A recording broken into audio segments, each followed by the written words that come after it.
Bom dia, hoje é 31 de julho, eu sou Ana Carolina Zitlag e esse é o Ouvindo um Podcast da Bloomberg Linha. Aqui eu te conto as principais notícias de negócios e de economia do Brasil e do mundo. Bom dia, mais uma semana começando e é essa semana que eu vou descobrir que eu sou herdeira? Não. Sinto te informar, você também provavelmente não vai descobrir essa semana que você é herdeiro. Mas isso não é motivo para você deixar de atuar como um, tirando a parte da herança em si. E o que é que um herdeiro de bilionário especificamente faz? Faz fofoca sobre economia e negócios. E essa semana você e os seus amigos não herdeiros vão ter bastante assunto para fazer isso. Hoje a gente vai falar, por exemplo, sobre como os investidores estão agora prestando muita atenção nos dados econômicos dos Estados Unidos para calibrar os próximos passos do Banco Central de lá, o Federal Reserve. Para que mais chique do que falar sobre o Fed com os seus parças. Aí a gente também vai conversar sobre a agenda legislativa do Congresso Brasileiro após o final do recesso. Para finalizar o seu guia de herdeiro, vamos também ao índice da Bloomberg de relógios, um índice que mede o retorno sobre a revenda de relógios de luxo. Por fim, a gente vai para ela, a agenda da semana. Várias coisas nessa semana. Aposto que também tem várias coisas na sua semana acontecendo. E vamos então às notícias. Desde que o Federal Reserve iniciou a sua histórica campanha de aperto monetário, ou seja, de aumento de juros, Wall Street tem prestado atenção a cada palavra e ação de Jerome Powell, o presidente do Fed, e dos seus colegas. Agora, são os dados econômicos que estão no comando, com potencial para levar a volatilidade do mercado a níveis históricos antes da próxima reunião do Fed em setembro. Depois de promover um aumento nas taxas de juros amplamente esperado nesta última quarta-feira, o chefe do Fed se recusou a indicar sobre quando os diretores da autoridade monetária poderiam aumentar novamente as taxas, enquanto eles avaliam o conjunto de dados sobre o emprego e a inflação. Isso significa que os traders de Wall Street não vão mais poder contar com o mapa confiável do Fed sobre como negociar no mercado de títulos, que depende altamente da posição do Banco Central americano sobre o patamar de juros. Durante a maior parte do último ano, os investidores podiam esperar que essas taxas iam subir com muita certeza em cada reunião, e eles se baseavam nos comentários do Powell para decidir se eles iam comprar, vender ou manter esses títulos do Tesouro Americano. Só que agora, com os sinais mistos sobre a inflação, o caminho da política monetária não está tão claro como ele estava nos últimos meses. Portanto, as declarações do Fed devem ser mais escassas ao longo do próximo mês. Ao contrário de você, que não tem muitas informações sobre o que está acontecendo na vida alheia, mas mesmo assim profere uma opinião, o Fed não o faz em relação à economia dos Estados Unidos. Eles só vão proferir uma opinião se eles tiverem dados na mão. O Federal Reserve aumentou as taxas a partir de quase zero em março de 2022, e a inflação de lá diminuiu significativamente em relação ao pico do ano passado. Só que com os preços ao consumidor ainda elevados em meio ao mercado de trabalho aquecido, o Powell disse na quarta-feira que o Fed não poderia fornecer muita orientação futura. Em vez disso, ele citou uma série de dados futuros, incluindo 2 relatórios de emprego, 2 relatórios sobre inflação ao consumidor e dados sobre o custo de emprego. Eu, pessoalmente, olhando assim, se eu tivesse que me colocar aí na posição de uma pessoa que todo mundo fica prestando muita atenção no que a pessoa tá falando, eu ficaria, assim, aliviada que as pessoas não estão mais prestando tanta atenção no que eu tô falando. Porque às vezes eu falo besteira. É mais ou menos o que o Paulo tá querendo dizer também agora. Tipo assim, vamos prestar atenção nos dados agora. Não adianta mais eu falar muita coisa aqui, porque os dados é que importam. Gostaram do meu resumo da notícia? Ele foi improvisado. Pegando um voo de Washington, capital dos Estados Unidos, diretamente para Brasília, capital do Brasil, a gente entra no Congresso Brasileiro, onde, nesta próxima terça-feira, os parlamentares estarão retornando do seu recesso legislativo, com uma agenda lotada aí de várias prioridades. A reforma tributária e o projeto de lei que altera as regras do Conselho Administrativo de Recursos Fiscais, o CARF, estão aguardando votação no Senado. A proposta para o novo arcabouço/esqueleto, fazia tempo que a gente não falava dele aqui, né?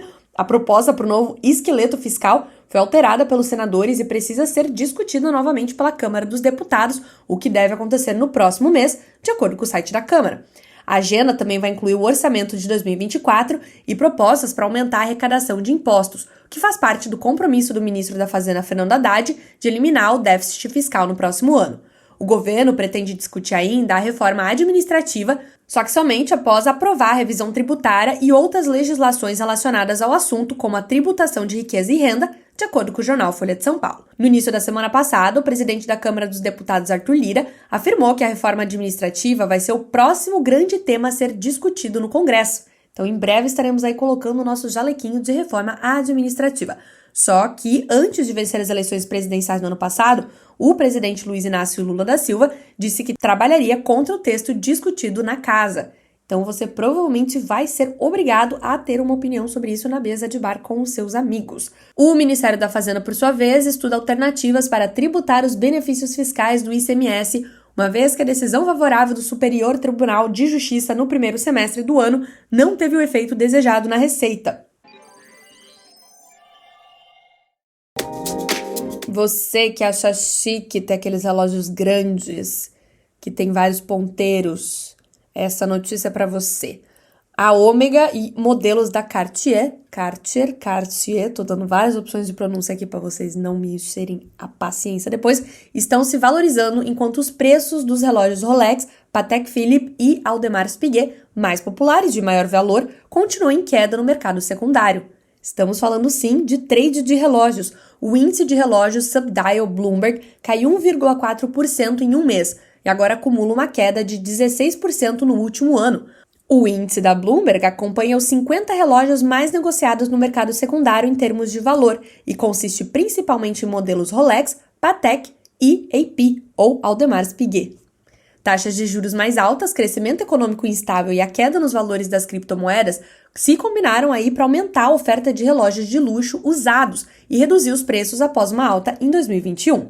No entanto, alguns relógios de preço intermediário de marcas como a Tag Heuer e a Tudor estão resistindo à tendência, de acordo com dados da Subdial, uma empresa do Reino Unido especializada na compra e venda de relógios usados.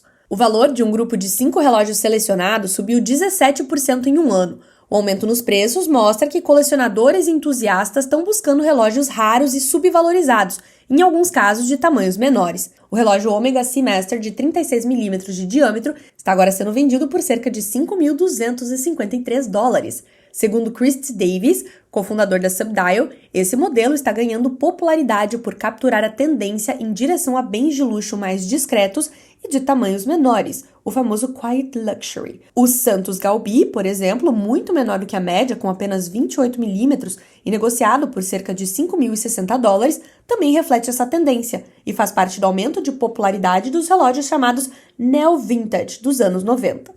O relógio com melhor desempenho no índice de relógios Subdial da Bloomberg nos últimos 30 dias também é um modelo menor. O Rolex Datejust 36 superou outros modelos da maior marca de relógio suíça, ganhando cerca de 3,4% em um mês e sendo negociado por cerca de $10.200, ou seja, mais de R$40 mil. O pior desempenho é o do Rolex Daytona em aço e ouro, que teve uma queda de cerca de 7% para cerca de $18.150. Eu dei uma risada genuína com o preço desse relógio. Então vamos para ela, a nossa queridinha agenda da semana, até porque essa semana, se semana passada foi a vez de todos os bancos centrais do planeta Terra divulgarem as suas decisões de política monetária, chegou a vez do Brasil. E o Brasil fará isso na quarta-feira, quando o Comitê de Política Monetária do Banco Central se reúne para decidir a nossa querida taxa Selic. A semana ainda tem o payroll de junho nos Estados Unidos. Lembra que a gente estava falando sobre a importância de dados econômicos por lá para o Federal Reserve tomar as suas próximas decisões? Pois muito que bem, o payroll é um relatório de emprego muito observado pelo Banco Central americano. E ele sai na sexta-feira e sempre aí tem um certo poder de mudar, inclusive, o valor do câmbio no dia. Preste atenção nisso. E temos balanços importantes. Temos balanços da Petrobras e do Bradesco nos próximos dias, também da Ambev e da TIM Brasil. Além de lá nas gringas, Apple e Amazon. Mais indicações sobre como está este uso de inteligência artificial, esses investimentos aí em inovação, como que isso está afetando o balanço dessas grandes empresas. Temos aí também duas das empresas favoritas dos paulistanos para divulgar balanços lá nos States, que são o Starbucks e a Uber. Ficaremos de olho em tudo isso. Então é isso, meu povo, este foi o episódio de hoje e chegou a hora, hein? Porque eu achei uma artimanha para prender os novos ouvintes e eles não abandonarem o podcast logo no início. Então, se você é um novo ouvinte e você não abandonou o podcast logo no início, seja bem-vindo ao novo quadro daqui, feito especialmente para você, que é o seguinte: a minha vontade sincera era de começar este episódio particular de hoje perguntando por que eu raios me comprometi em fazer um podcast diário, na semana inteira, que inclui fazê-lo no domingo. Por quê? Porque é domingo e eu gostaria de estar vendo Netflix, olhando pro teto, fazendo qualquer outra coisa. Mas eu fui procrastinando, aí na última hora eu fiquei procrastinando mais ainda, tipo assim, um boost na minha procrastinação, fiquei olhando redes sociais, coisa terrível de se fazer no final de domingo. Por quê? Porque eu não queria saber o que raios Elon Musk fez no final de semana para perturbar a humanidade, por exemplo. E se eu fosse mentalizada das notícias, com certeza isso iria entrar aí na pauta de alguma maneira. Inclusive, eu vou ler um negócio aqui pra vocês, tá? Vou ler um bônus de notícia aqui. Na última semana, depois que o Elon Musk decretou que o nome do produto Twitter seria alterado para X, e que ele está eliminando o logotipo do passarinho de todas as redes associadas, incluindo o Twitch, a decisão eliminou entre 4 a 20 bilhões de dólares da marca, de acordo com analistas e agências de branding. Segundo Steve Suzy, diretor de comunicação de marca da Siegel & Gale, levou mais de 15 anos para conquistar tanto patrimônio em todo o mundo, então perder o Twitter como nome de marca é um golpe financeiro significativo. Foi o que ele disse. Eu estava vivendo meu mundo. Vivendo meu mundo sem ter essas informações aí que agora eu compartilhei com vocês. Só que se eu falo isso no ouvido da pessoa que não me conhece às 6h30 da manhã, enquanto ela puxa ferro na academia, eu com certeza perco ela para a próxima música do Caminho Diário. Porque o pensamento dela deve ter sido, vou me animar aqui, eu vou ouvir umas notícias de economia para ficar atualizado na semana.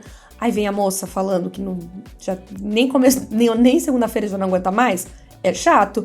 Então, eu resolvi que as minhas introduções vão ser recheadas de positividade tóxica, com exceção do episódio de hoje que eu acabei de pensar que eu chamei todos vocês de não herdeiros. E no final do episódio eu vou fazer esse quadro aqui, que eu batizei de final do episódio, em que eu vou contar como nós estamos nos sentindo. Vou ler os comentários de vocês, de uma coisa que eu faço, mas eu só batizei ele mesmo de final do episódio, com caps lock. Eu começo. Tô 90% do tempo mal-humorado ultimamente.